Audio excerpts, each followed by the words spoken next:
জাতীয় কংগ্রেসের নেতা রাহুল গান্ধীর ৫৪তম জন্মদিন উপলক্ষে আসানসোলের কংগ্রেস কর্মীদের তরফে উদ্যোগ নেওয়া হলো শরবত খাওয়ানোর অনুষ্ঠান। এদিন পথ চলতি মানুষদের মধ্যে ঠান্ডা পানীয়, মিষ্টি, জল, ছোলা, বাতাসা খাওয়ানো হয়। উদ্যোক্তাদের বক্তব্য, তাদের নেতা রাহুল গান্ধীর জন্মদিন ও তার সাথে অত্যাধিক গরমের হাত থেকে মানুষকে সামান্যটুকু স্বস্তিতে এই উদ্যোগ।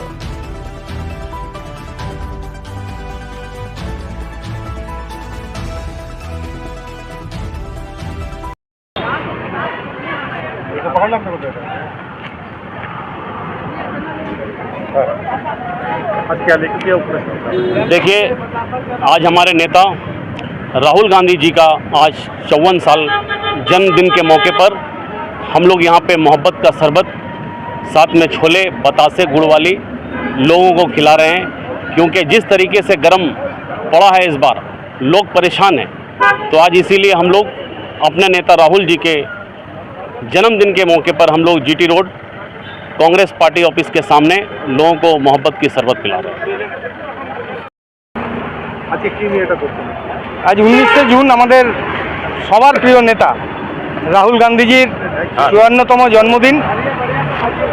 আমরা আসানসোলে কংগ্রেসের পক্ষ থেকে পথ চলতি সাধারণ মানুষকে যে তীব্র দাবদাহ, গরমে মানুষের প্রাণ নষ্টাগত এই পরিস্থিতিতে রাহুল গান্ধীর যে পেগাম, যে বার্তা সাধারণ মানুষের কাছে মহব্বত, ভালোবাসার বার্তা, আজ আমরা মহব্বত কা শরবত এখানে সাধারণ পথ চলতি মানুষকে সাথে বাতাসা, ছোলা ভেজা মানুষকে দিচ্ছি। হাজার হাজার মানুষ রাস্তায় দেখছেন, পথ চলতি মানুষ যখন যাওয়া আসা করে কিভাবে সামান্য এক গ্লাস পানীয় জলের জন্য রাস্তায় চলে। আজকে আমরা দেখতে পাচ্ছি সকাল 9:30 থেকে শুরু করেছি। 2 ড্রাম 3 ড্রাম অলরেডি আমরা শরবত খাইয়ে দিয়েছি, আরও 2-3 ড্রাম রেডি করা হলো। মানুষকে ঠান্ডা শরবত দিয়ে এই গরম থেকে একটু বাঁচাবার চেষ্টা করছি।